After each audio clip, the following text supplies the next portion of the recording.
हाँ, तो देखिए बेटा, इसमें ये पैराग्राफ अब इसी के कंटिन्यूएशन में, इसी पोएम का 7th पैराग्राफ देखिए। मसृण गांधार देश के नील रोम वाले मेषों के चर्म ढक रहे थे उसका वपुकांत, बन रहा था वह कोमल वर्म। एक बार फिर से पढ़ रही हूं मैं। मसृण गांधार देश के नील रोम वाले मेषों के चर्म ढक रहे थे उसका वपुकांत, बन रहा था वह कोमल वर्म। इसमें वो क्या कह रहे हैं, कवि ये कह रहे हैं कि श्रद्धा के सुकुमार शरीर पे जो वस्त्र हैं उसने पहने हुए हैं, इसका वो वर्णन कर रहे हैं। और कब कर रहे हैं? जब मनु से श्रद्धा उनका परिचय पूछती है, जब श्रद्धा मनु से, और अचानक से वो उसे सामने पाते हैं तो उसको देखते हैं, तो वो सामने क्या देखते हैं कि एक हृदय की अनुकृति बाय उदार, एक बहुत ही उदार मना स्त्री उनके सामने खड़ी है। और इस पर्टिकुलर पैराग्राफ में मनु जो है वो उसको देख रहे हैं, तो कवि ने उसके वस्त्रों का वर्णन यहाँ पर किया है। तो ये वर्ड देखिए, मसृण, मसृण मतलब होती है चिकनी, ठीक है। मेष, गांधार देश एक देश का नाम है। नील मतलब नीला। रोम वाले मेषों के चर्म, मेष मतलब होता है भेड़, मेषों लिखा है तो भेड़ों के, चर्म मतलब उसका चमड़े से बने, खाल से बने वस्त्र जो हैं वो उसने पहने हुए हैं। ढक रहे थे उसका वपु कांत, वपु मतलब होता है शरीर, और कांत मतलब होता है सुंदर। बन रहा था वह कोमल वर्म, वर्म मतलब कवच। क्या मतलब हुआ इसका कि जब मनुष्य दृष्टि उठा करके देखते हैं तो वो ये देखते हैं कि उनके समक्ष एक बहुत ही सुंदर नवयुवती जो है वो खड़ी है, दिखाई दी, और वो श्रद्धा थी। लेकिन चूंकि यहाँ पर नाम नहीं लिया गया इसलिए इसको आप पैराग्राफ, इसलिए वह श्रद्धा थी, इसको आप जो है वो ब्रैकेट में लिखेंगे कि वह श्रद्धा थी। और वो देखते हैं कि जो गांधार देश की रहने वाली स्त्री थी श्रद्धा, ब्रैकेट में आप लिखेंगे, और उसका सुकुमार शरीर जो था वो गांधार देश में पाई जाने वाली, मसृण मतलब चिकनी, ठीक है, और गांधार देश में पाई जाने वाली नीम रोम वाले मेषों के चर्म, जो गांधार देश में जो चिकनी भेड़ें नीले रंग की पाई जाती हैं, उसके चिकनी खाल से बने हुए वस्त्र उसके श्रद्धा के शरीर पर शोभा पा रहे थे। और ऐसा लगता था मानो ये वस्त्र ढक रहे थे उसका वपु कांत, वपु मतलब शरीर, कांत मतलब सुंदर, ये वस्त्र उसके शरीर को तो ढक ही रहे थे। बन रहा था वह कोमल वर्म, और ऐसा लग रहा था कि ये सुकुमार शरीर की रक्षा करने वाले कवच के रूप में ये वस्त्र हैं। ठीक है, फिर से एक बार आपको धीरे धीरे बता दे रहे हैं कि इसमें इन पंक्तियों में कवि ने श्रद्धा के सुकोमल शरीर पर या सुकुमार शरीर पर सुशोभित नीले वस्त्रों का वर्णन किया है, उसका सुंदर वर्णन किया है। और मनु जब दृष्टि उठाकर श्रद्धा की ओर देखते हैं, जब मनु दृष्टि उठाकर श्रद्धा की ओर देखते हैं तो उन्हें वो अपने समक्ष एक बहुत सुंदर नवयुवती दिखाई देती है। और वो कौन थी? ब्रैकेट में आप बताएंगे कि वो श्रद्धा थी, जो कि गांधार देश की रहने वाली थी, और उसने अपने सुकुमार शरीर पर गांधार देश में ही पाई जाने वाली नीले रंग की भेड़ों की चिकनी खाल, नीले रंग की भेड़ों की चिकनी खाल से बने सुंदर वस्त्रों को पहना हुआ था। वो वस्त्र उसके शरीर पर अत्यंत शोभा पा रहे थे, और ऐसा लग रहा था जैसे कि ये जो वस्त्र हैं वो केवल उसके शरीर को सुंदर ही नहीं बना रहे हैं, बल्कि उसके सुंदर सुकुमार शरीर के लिए कवच का काम भी कर रहे हैं, कवच का काम भी कर रहे हैं। ठीक है, उसके बाद देखिए जो नेक्स्ट पैराग्राफ है, बहुत इम्पॉर्टेंट और बहुत सुंदर पैराग्राफ भी है, और बहुत ही इम्पॉर्टेंट पैराग्राफ है, बोर्ड की दृष्टि से कई बार पूछा जाता है।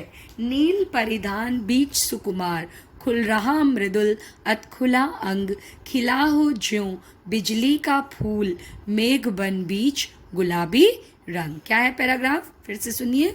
नील परिधान बीच सुकुमार, खुल रहा मृदुल खुला अंग, खिला हो ज्यों बिजली का फूल, मेघ बन बीच गुलाबी रंग। बहुत सुंदर पैराग्राफ है ये और बहुत ही इम्पॉर्टेंट पैराग्राफ है बोर्ड की दृष्टि से ये, कि यहाँ पर श्रद्धा को जब वो देखते हैं मनु, तो उसके नीले रंग के अब आपको क्या बताया मैंने कि जो प्रीवियस पैराग्राफ की व्याख्या होगी वो कमिंग पैराग्राफ के लिए क्या बन जाएगा, प्रसंग बन जाएगा। तो ये जो प्रीवियस पैराग्राफ है वो इस पैराग्राफ के लिए क्या बन गया है, प्रसंग बन गया है।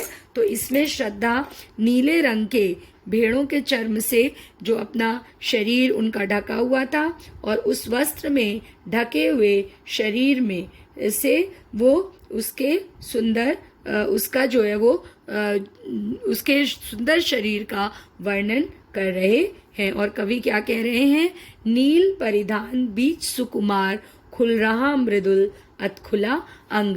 नील परिधान, परिधान नील मतलब अभी ऊपर बताया था नीला, तो नील मतलब नीला, परिधान मतलब वस्त्र, और उन नीले रोम वाले वस्त्रों के बीच में उसका सुकुमार, बीच सुकुमार, खुल रहा मृदुल अतखुला अंग। मृदुल मतलब कोमल, जो उसका सुकुमार शरीर है वो आधा ढका और आधा खुला हुआ है, और उसका जो मुखमंडल है वो कैसा दिखाई दे रहा है, खिला हो जो बिजली का फूल, मेघ बन बीच गुलाबी रंग। उसमें उस नीले परिधान से तो उसका पूरा शरीर ढका हुआ है, लेकिन उसका जो सुंदर मुख है वो कैसा दिखाई दे रहा है, ऐसा दिखाई दे रहा है जैसे कि बिजली का कोई फूल खिल गया हो। मतलब बादल रूपी वन में बिजली का मेघ बन बीच गुलाबी रंग, खिला हो जो बिजली का फूल। मेघ बन, मेघ मतलब बादल, वन मतलब जंगल। ऐसा लग रहा है जैसे कि बादल रूपी वन में या उद्यान में, बगीचे में, बादल रूपी बगीचे में या वन में बिजली का कोई फूल खिल गया हो, खिला हो जो बिजली का फूल, कि बादलों के बने हुए वन में कोई गुलाबी रंग का बिजली का फूल खिल गया हो। ऐसा ही सुंदर उसका जो है वो यहाँ पर शरीर दिखाई दे रहा है, कि कहीं पर जो है वो शरीर ढका हुआ है और कहीं पर खुला हुआ है। ठीक है, बहुत संभाल के शब्दों को आप इसमें लिखेंगे, हम बार बार कह रहे हैं। इसमें देखिए, तो इस पैराग्राफ को मैं अलग से भी इसका बता दे रही हूँ कि साहित्यिक विशेषता इसमें क्या होगी, कि जो पहले तो सबसे पहले श्रद्धा के अलौकिक सौंदर्य का इसमें बेटा वर्णन किया गया है। तो फर्स्ट पॉइंट तो आप यही लिखेंगे इसमें कि इसमें अलौकिक सौंदर्य का वर्णन है। फिर दूसरा जो इसकी भाषा है वो मधुरता से या माधुर्य गुण से ओतप्रोत भरी हुई भाषा है। संयोग श्रृंगार है और मेघ बन बीच गुलाबी रंग। मेघ बन कौन सा अलंकार है, उपमेय और उपमान के बीच में भेदरहित आरोप यहाँ पर हो रहा है। तो जब भेदरहित आरोप होता है उपमेय में उपमान का, तो आपको पता है कौन सा अलंकार होता है, रूपक अलंकार। तो यहाँ पर रूपक अलंकार है। और खिला हो ज्यों बिजली का फूल, ज्यों मानो की, तो मानो, जानो, मनु, जनु, इसमें कौन सा अलंकार होता है, उत्प्रेक्षा अलंकार। तो ये यहाँ पर उत्प्रेक्षा अलंकार भी है। ठीक है, समझ में आ गया। तो इसमें रूपक अलंकार और उत्प्रेक्षा अलंकार है, और छंद कौन सा है, वीर छंद है। ठीक है, चलिए एक पैराग्राफ हम और देखते हैं इसमें। ओ वह मुख पश्चिम के व्योम, बीच जब घिरते हो घनश्याम, अरुण रवि मंडल उनको भेद दिखाई देता हो छवि धाम। ओ वह मुख पश्चिम के व्योम, बीच जब घिरते हो घनश्याम, अरुण रवि मंडल उनको भेद दिखाई देता हो छवि धाम। अब धीरे धीरे वो सिर से पैर तक श्रद्धा को देख रहे हैं ना। आपको मैंने बताया कि वो पूरा अचानक से अपना सिर नीचा करके मनु बैठे हैं। आगे बताया जाएगा कि सिर नीचा करके, दृष्टि नीची करके वो बैठे हुए हैं, सर को झुका करके। और जब वो सर को झुका करके बैठे हैं, तो जब अचानक से श्रद्धा को देख रहे हैं, तो अब उनकी नज़र सिर से पैर तक उसके धीरे धीरे पड़ रही है। तो अब वो उसके मुख को देखते हैं। इसके पहले तो उन्होंने सबसे पहले श्रद्धा के, आपको मैंने बताया कि सबसे पहले उन्होंने किसको देखा, सबसे पहले श्रद्धा के वस्त्रों को देखा, सबसे पहले उसकी लंबी काया को देखा, सुंदर लंबी काया है छरहरी। उसके बाद उसके वस्त्रों को देखा, उसके बाद देख रहे हैं कि किस तरह से वो वस्त्र पहनी हुई हैं, और उसके बाद ओ वह मुख पश्चिम के व्योम, अब उसके चेहरे को यहाँ पर वो देख रहे हैं। ठीक है, तो श्रद्धा के किसका वर्णन कर रहे हैं यहाँ पर, कि जो श्रद्धा के बाल हैं और उसका जो मुखमंडल है, उसका जो चेहरा है, वो बहुत ही सुंदर दिखाई दे रहा है। तो इस उसका चेहरा, वो बहुत सुंदर स्त्री है। मैंने आपको पहले ही कविता के पहले बता दिया था कि बहुत ही सुंदर दिव्य रूप को लिए हुए डिवाइन ब्यूटी है उसकी। ठीक है, अलौकिक ब्यूटी जिसे कहते हैं, दिव्य रूप, तो उसका वर्णन उन्होंने यहाँ पर किया हुआ है। तो यहाँ पर उन्होंने श्रद्धा के इस पैराग्राफ में, मैं फिर से आपको बता रही हूँ क्योंकि ये दोनों पैराग्राफ इंपॉर्टेंट हैं, तो इस पैराग्राफ में पर्टिकुलरली उन्होंने उसके बालों का, ठीक है, ओ वह मुख बीच पश्चिम के व्योम, बीच जब घिरते हो घनश्याम, तो बीच जब घिरते हो घनश्याम, तो घनश्याम कौन है, उनका, उसका मुंह काला नहीं है, याद रखिएगा, उसके बाल काले हैं। तो उसकी केश राशि का या बालों का और उसके मुखमंडल का बहुत ही कलात्मक और सुंदर चित्रण, यहाँ पर अलंकारिक चित्र उन्होंने यहाँ पर इस पैराग्राफ में प्रस्तुत किया है। यही उसका प्रसंग भी होगा। अब अर्थ देखिए, ओ वह मुख पश्चिम के व्योम, ओ मतलब आहा बहुत सुंदर, वाओ, अमेजिंग, जिसे आप कहते हो ना कि अमेजिंग ब्यूटी, दैट इज ओ वह मुख पश्चिम के व्योम, व्योम मतलब बादल, पश्चिम मतलब पश्चिम दिशा के, बीच जब घिरते हों घनश्याम, कि जब पश्चिम, वो मुख कैसा सुंदर लग रहा है कि जैसे पश्चिम की दिशा में जब बादल घिरते हों, अरुण रविमंडल उनको भेद दिखाई देता हो छविधाम। और अरुण रविमंडल, अरुण मतलब होता है अरुण मतलब होता है यहाँ पर वो सूर्य। अरुण का अर्थ मैंने आपको 11th में भी पिछले साल भी बहुत बताया है। अरुण मतलब बाल सूर्य, मतलब युवा सूर्य, कि जो युवा सूर्य है उसको जब पश्चिम दिशा में जब घने काले बादल छा रहे हों, और तब जो युवा सूर्य है वो उनको भेद करके उन बादलों के बीच से निकलता है, दिखाई देता हो छवि धाम। छवि धाम का मतलब यहाँ बहुत सुंदर से है, तो वो बहुत सुंदर सुंदर सा दिखाई देता है जबकि बादलों के बीच से सूर्य निकलता है। तो यहाँ पर बादल कौन है, यहाँ पर बादल जो हैं वो श्रद्धा के काले बाल हैं। ओह वह मुख पश्चिम के व्योम, बीच जब घिरते हो घनश्याम, बादल कौन है, श्रद्धा के काले बाल हैं, और मुख कौन है, अरुण रवि मंडल उनको भेद। फर्स्ट और थर्ड लाइन ऐसे मिलाइए आप, फर्स्ट और थर्ड लाइन और सेकंड और फोर्थ लाइन। जो सेकंड और फोर्थ लाइन है वो बालों का वर्णन है, और जो फर्स्ट और थर्ड लाइन है वो श्रद्धा के चेहरे का वर्णन है। समझ में आ गया कि जिस तरह से पश्चिम के बादलों से घिरा हुआ सूर्य होगा और उनको अचानक से सूर्य निकलेगा और वो जितना सुंदर दिखाई देगा उतना ही सुंदर इस समय श्रद्धा का चेहरा भी दिखाई दे रहा है। इसको आप किस तरह से लिखेंगे ये देखिए जरा, कि श्रद्धा के जो इसमें वो बता रहे हैं कि श्रद्धा का जो चेहरा है वो कैसा है। श्रद्धा का जो वो है, जो काले घुंघराले बाल हैं वो उसके मुख के समीप ही, ओ वह मुख पश्चिम के व्योम, बीच जब घिरते हों घनश्याम, उसके काले बाल, काले घुंघराले बाल मुख के समीप ही, मुख के पास ही उसके कंधों पर पड़े हुए हैं, और काले काले बालों से घिरे हुए उस लावण्य युक्त मुख को देख करके ऐसा प्रतीत हो रहा है, काले बादलों से घिरे हुए बालों को देख करके और उससे घिरे हुए मुख को देख करके ऐसा प्रतीत हो रहा है मानो चंद्रमा ने अमृत भरने के लिए, मानो चंद्रमा ने अमृत भरने के लिए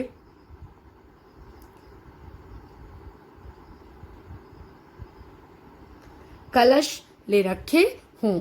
या यहाँ पर आप इससे ज़्यादा अच्छा ये रहेगा कि आप ये कहें अरुण रवि मंडल उनको भेद दिखाई देता हो छविधाम, कि ऐसा लग रहा है कि काले बालों से घिरा हुआ उसका जो चेहरा है वो ऐसा लगता है मानो पश्चिम के आकाश में घिरे हुए जो काले काले बादल हैं उनको भेदता हुआ, उनको उन बादलों को हटाता हुआ लाल रंग का अरुण सूर्य उसके सुंदर चेहरे सा दिखाई देता हुआ बहुत सुंदर प्रतीत हो रहा है।